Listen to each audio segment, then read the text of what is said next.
चलिए, very good morning. अब हम करते हैं इसका एसी एनालिसिस। एसी एनालिसिस में सबसे पहले हम कैलकुलेट करते हैं वोल्टेज गेन को। वोल्टेज गेन होता है आपका output voltage upon input voltage. जो डिफरेंशियल एम्पलीफायर से आउटपुट वोल्टेज आपको मिलेगा वो होगा Vc1 माइनस Vc2। जो इनपुट वोल्टेज होगा वो होगा आपका Vin1 माइनस Vin2। चलिए, सबसे पहले अपन वोल्टेज गेन कैलकुलेट करते हैं। वोल्टेज गेन कैलकुलेट करने के लिए ये लूप 1 में हम एक KVL अप्लाई करते हैं। लूप 1 में जैसे ही आपने यहाँ पे KVL अप्लाई करी है तो आप देखते जाए यहाँ पे कि जैसे ही हम नेगेटिव से पॉजिटिव जाएंगे तो हम इक्वल टू के एक तरफ सारी वैल्यूज को लिखेंगे, और जब हम पॉजिटिव से नेगेटिव जाएंगे तो सारे के सारे वोल्टेजेस हम इक्वल टू के इस तरफ लिखेंगे। यहाँ से स्टार्ट करते हैं। नेगेटिव से पॉजिटिव Vin1, नेगेटिव से positive Vin1 equals to positive से negative Rin1 into Ib1, Rin1 into Ib1। फिर आपका करंट यहाँ पे जाएगा, फिर पॉजिटिव से negative plus IE1 into Re1, फिर IE1 यहाँ से आया, IE2 यहाँ से आया, यहाँ अंदर जो करंट जा रहा है वो है IE1 प्लस IE2, तो यहाँ पर होगा RE times IE1 plus IE2। This was your first KVL equation. हम इसको इक्वेशन नंबर 1 यहाँ पे नाम देते हैं। इक्वेशन नंबर 2 सेकंड वाले लूप से काउंट करते हैं।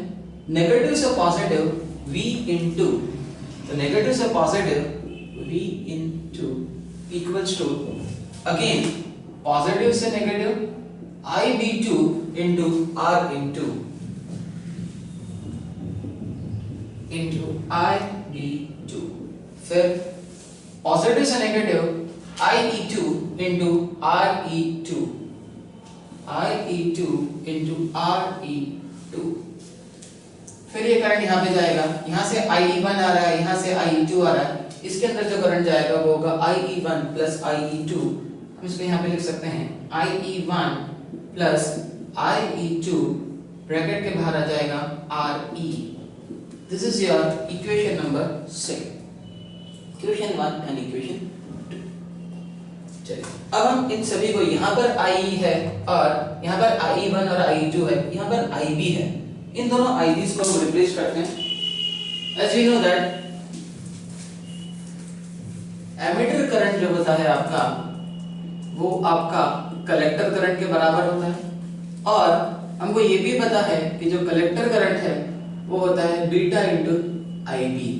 IC is equals to beta into IB। Emitter current होता है आपका बीटा इंटू IB। यहां से आप IB की वैल्यू निकालें तो आपको मिलेगी IE upon beta is equals to IB। यहां पे हम IB की वैल्यू को हम रिप्लेस करना स्टार्ट करते हैं। इस IB1 की वैल्यू को लिख दिया हमने IE1 अपॉन बीटा, दिया जाएगा यहां पे IE1 अपॉन बीटा। थोड़ा सा इसको अच्छे से लिखते हैं, IE1 upon beta. Similarly IB2 की वैल्यू आ जाएगी यहां पे IE2 अपॉन बीटा। अब आप देखिए इक्वेशन में दो इक्वेशंस हैं हमारे पास में और दो वेरिएबल्स प्रेजेंट है। ये रहा IE1, ये रहा IE1 और ये रहा IE1। सारे IE1 को अपन कंबाइन करके इक्वेशन लिखते हैं। Vin1 is equals to Rin1 into IE1, Rin1 into IE1 upon beta, पहली value, plus IE1 into RE1 plus IE1 into RE। ये पूरी IE1 की वैल्यू हो गई। IE2 की वैल्यू लिखनी है तो plus capital RE into IE2। Similarly second वाली इक्वेशन में अपन कोएफिशिएंट्स लिखते हैं। V in 2 is equals to IE1 का कोफिशिएंट देखें तो RE into IE1 का कोफिशिएंट है, तो आपने लिख दिया यहाँ पे RE into IE1 प्लस, अब IE2 का कोफिशिएंट लिखते हैं RN2 upon beta, RN2 upon beta IE2, एक वैल्यू ये रही, IE2 into RE2, दूसरी वैल्यू ये रही, RE2 into IE2, तीसरी वैल्यू आपको लिखना है तो आप लिख सकते हैं IE2 into RE, ये रही आपकी तीसरी value, IE2 plus IE2 into RE। चलिए, बीटा की वैल्यू वैसे भी बहुत हाई होती है, तो अगर बीटा की वैल्यू बहुत ज्यादा बड़ी होगी तो ये फैक्टर नेग्लिजिबल हो जाएगा या टेंडिंग टू जीरो हो जाएगा। सिमिलरली फर्स्ट इक्वेशन में भी अगर बीटा की वैल्यू बहुत ज्यादा बड़ी है तो ये फैक्टर नेग्लिजिबल हो जाएगा और टेंडिंग टू जीरो हो जाएगा। अगर अपन फिर से इस इक्वेशंस को लिखें तो पहली वाली इक्वेशन को मैं यहाँ पे लिख रहा हूँ, V in 1 equals to IE1, इन दोनों में से IE1 कॉमन ले लेते हैं, IE1 into small re1 plus capital RE plus IE2 into RE।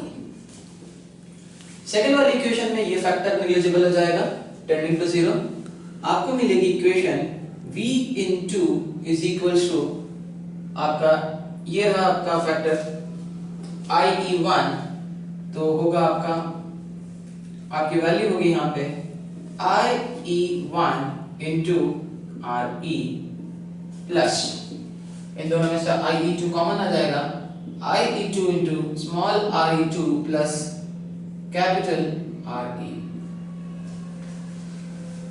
ये रही आपकी मेजर दो इक्वेशंस और दो वेरिएबल्स।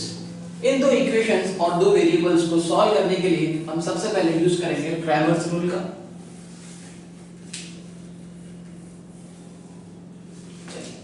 क्रैमर्स रूल में अगर आपको IE1 की वैल्यू निकालनी है तो आप IE1 की वैल्यू यहाँ पे लिख दीजिए, IE1 is equals to, IE1 को छोड़ के बचा हुआ डिटरमिनेंट लिख दीजिए।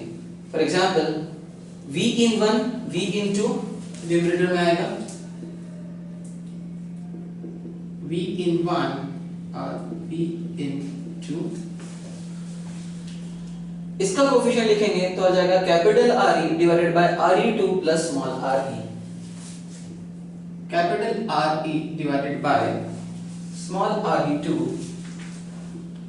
प्लस कैपिटल RE, ये रहा इसका डिटरमिनेंट, डिवाइडेड बाय पूरे के पूरे का डिटरमिनेंट आप लिखेंगे, यानी कि RE1 plus RE1 plus RE, यहाँ पे आ जाएगा RE, यहाँ पे आ जाएगा RE और नीचे वाली वैल्यू आएगी RE2 प्लस RE।